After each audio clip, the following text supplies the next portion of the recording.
আগতে পাকিস্তানত অত্যাচাৰ হৈছিলে, এতিয়া বাংলাদেশত অত্যাচাৰ হৈছে।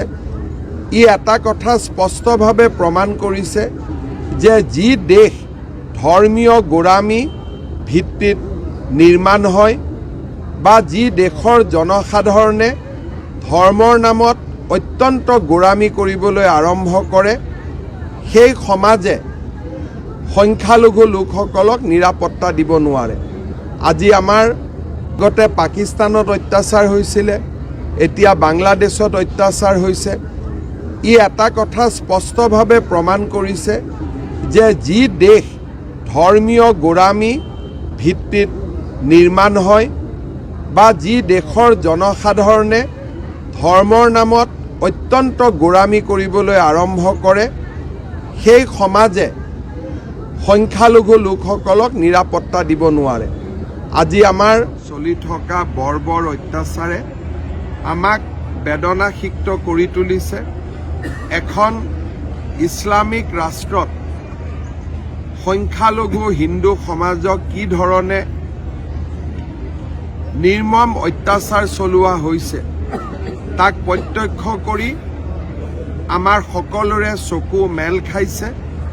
আগতে পাকিস্তানত অত্যাচাৰ হৈছিলে, এতিয়া বাংলাদেশত অত্যাচাৰ হৈছে।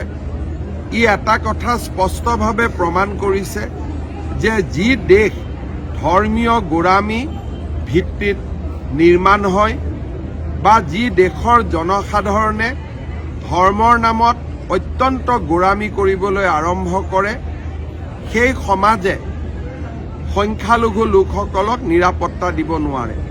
আজি আমাৰ ভাৰতে ধৰ্মনিৰপেক্ষতাৰ উত্তম নিদৰ্শন দাঙি ধৰিছে।